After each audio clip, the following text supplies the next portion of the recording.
I'm very pleased to introduce to you our quality strategy. This is a key organisational strategy which describes the priorities and methodology for how we as an NHS Trust will continue to deliver services which aim to meet the needs of our local population over the coming years. Following the CQC inspection of the Trust in 2016, we received a good rating and immediately launched our campaign towards outstanding. This set ourselves the aim of providing the highest quality clinical care and ensuring excellence in mental health and learning disability services. We sought to evidence this through our approach to achieving outstanding rating by the CQC, which we achieved in 2019. We have bold plans for service transformation across a number of our services over the next 5 years. The NHS Long-Term Plan and Mental Health Implementation Plan set out significant investment in mental health services, and over the life of this strategy, we will shape the detail of what this means for us at a local level in North Staffordshire and Stoke-on-Trent. Our quality strategy aims to support and deliver the local mental health implementation plan, recognise the importance of focusing on quality as the developments proposed within the mental health implementation plan are implemented. We intend to strengthen our culture of strong clinical leadership, and this will be critical to the successful implementation of this strategy. To ensure success, our clinical and management practice and behaviours will be focused on distributed leadership, multidisciplinary team working, continuous improvement, all with the core purpose of providing outstanding care for our service users and their families. During 2020, more than ever before, the impact of COVID-19 has shone a light on the health inequalities which are experienced locally, nationally, and across the globe. A number of our communities have been disproportionately directly impacted by the virus and will also feel the wider impacts of the virus in relation to the mental health and well-being for years to come. Those with mental health conditions and learning disabilities have significantly poorer health and well-being outcomes than those of the general population, including complex physical health problems and earlier death. To be outstanding in all we do and how we do it, we must all fulfill a role in tackling these inequalities. We aim to achieve the commitments of this quality strategy through harnessing the potential contained within our workforce, our service users and carers, to further embed quality and performance using our SPAR quality priorities each year of this life strategy to provide the best care they can. So, how are we going to do this? We aim to be the provider of the highest quality mental health and learning disability services in the NHS.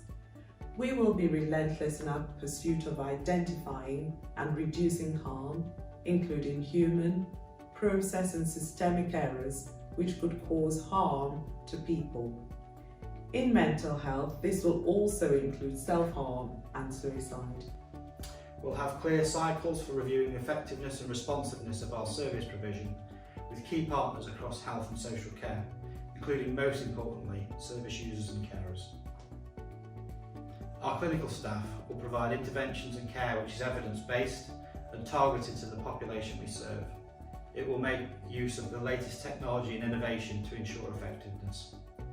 We'll provide care which is person-centred and responsive to people's needs and reflective of their beliefs, culture and spirituality. Our approach to achieving consistently high quality has 4 key components. The first one, planning for quality. We will ensure that our clinical services meet the needs of our service users and population. We will ensure clinical practice is based upon the best evidence and innovative practice using our clinicians, service users, and local, regional and national networks. We'll have a good assurance mechanisms, so we'll undertake periodic reviews using different things such as audit, internal insurance visits, peer reviews, and make sure that good care is being delivered in keeping with the terms of our CQC registration.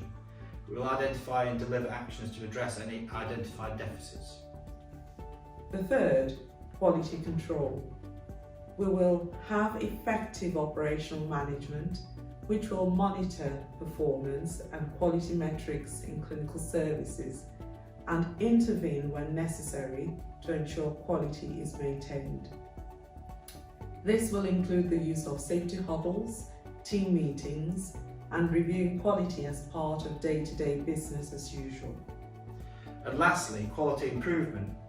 We'll use QI methodology to identify, test and implement changes required to tackle complex issues. This will involve all of our clinical teams, service users, working together with QI experts in close detail with those who understand the issues most. We will have agreed processes and structures in all services, including community-based services, to ensure that safe staffing is in place to meet the needs of the people in our communities. We will have leadership development opportunities available to all clinical and managerial staff. We will invest in staff to have pathways to further their knowledge, skills and careers. And we will make full use of technology to deliver outstanding care and support our staff to work effectively. We'll ensure the development of the new integrated care partnerships, our places, and primary care networks, which are our communities, are focused on quality as defined in this strategy. The services which the Trust will provide in partnership will clearly reflect the needs of our communities. This will be empirically based on the evidence of need, and rationale of how we deliver these services will be based on what our people, both staff and service users, tell us. There will be integrated care pathways working across NHS, local government, citizens and voluntary, community and social enterprise organisations, delivering effective seamless care and treatment for our communities. We will work with our health and social care partners in our communities to identify and address health inequalities and have plans to address them. And we will have multidisciplinary working between clinical and academic partners, including joint clinical academic roles with local universities, and all trust professional groups will be regularly publishing in academic journals. We will utilise various approaches to ensuring our services are sustainable and effective and efficient. We will use benchmarking data to challenge ourselves, identifying variation in our services when comparing ourselves with other organisations. When identifying this variation, we'll have processes to interrogate, analyse and understand this variance to identify whether it's warranted or unwarranted variation. Where unwarranted variation exists, we will apply quality improvement methodology to drive process improvement, evidence change and spread good practice. We'll undertake quality improvement assessments through the lens of our quality priorities, that is safe, personalised, accessible and recovery focused, to ensure that all aspects of quality are considered. And where possible, we will seek to improve quality in every organisational change process we make.